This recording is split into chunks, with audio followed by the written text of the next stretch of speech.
மமிதா வந்து நான் வந்து ஒரு ஷார்ட் ஃபிலிமில் பார்த்தேங்க. இந்த லவ் டுடே பண்ணும்போது ஹீரோயின்ஸ் தேடிட்டு இருந்தேன். அப்போ வந்து மமிதா ஒன்றுத்த வந்து சாப்பாடை வந்து அப்பளத்தை உடச்சி நக்கி சாப்பிட்ற மாதிரி ஒரு வீடியோ பார்த்தேன். பயங்கரமாக இருந்துச்சு. செம்மையாக எக்ஸ்பிரஷன்லாம் தராங்களே அப்படின்னு சொல்லிட்டு இவங்களை காண்டாக்ட் பண்ணால் அப்போ வந்து மணங்கான் அப்போ அவங்க பண்ணுறதா இருந்தது. ரொம்ப பிஸியாக இருந்தாங்க. என்னென்னமோ ட்ரைலாம் பண்ணேன். வணங்கான் டீம்கிட்ட பேசினேன், என்னென்னலாம் ட்ரை பண்ணேன். ஆனால் அந்த டைம் ஒர்க் பண்ண முடியல. அப்போத்துலேருந்தே எனக்கு ஒர்க் பண்ணோன்னு ரொம்ப ஆசை. அப்போ திடீர்னு கீர்த்தி வந்து எனக்கு சொன்னார், இந்த படத்துக்கு மமிதா பற்றி பேசியிருக்கேன்னு. நாங்கள் ஆக்சுவலாக அவ்வளோ டிஸ்கஸ் பண்ணலை. எனக்கே வந்து சர்ப்ரைஸாக தான் சொன்னார். எனக்கு செம்ம ஹாப்பி.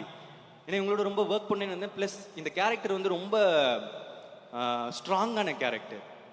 இது காமெடி பண்ணோம், எமோஷனல் சீன்ஸ் இருக்குது. நீங்கள் மமிதா இது வரைக்கும் பார்க்காத எமோஷனல் சைடே இந்த படத்தில் பார்க்க போகிறீங்க. Extra ordinary performer.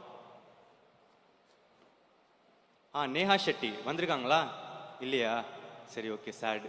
But still ஒரு ஹீரோயின் வந்து ஒரு காமெடி பேஸ் இருக்கிற கேரக்டர் வந்து பண்ணுறது வந்து கொஞ்சம் தயங்குவாங்க. ஏன்னா வந்து எங்கன்னா ஸ்டீரியோ டைப் பண்ணிடுவாங்களா அப்படின்னு நினச்சி. அது அவங்க சொல்லி குத்தம் இல்லை, அது கரெக்டான வருத்தம் தான். ஆனால் அந்த மாதிரி கொஞ்சம் காமெடி டிஞ்ச் இருக்கிற கேரக்டரை ரொம்ப மாசாக அக்செப்ட் பண்ணாங்க. அண்ட் அவங்க இன்னும் தமிழில் வந்து இன்னும் நிறைய படம் பண்ணணும்னு ஆசைப்படுறேன்.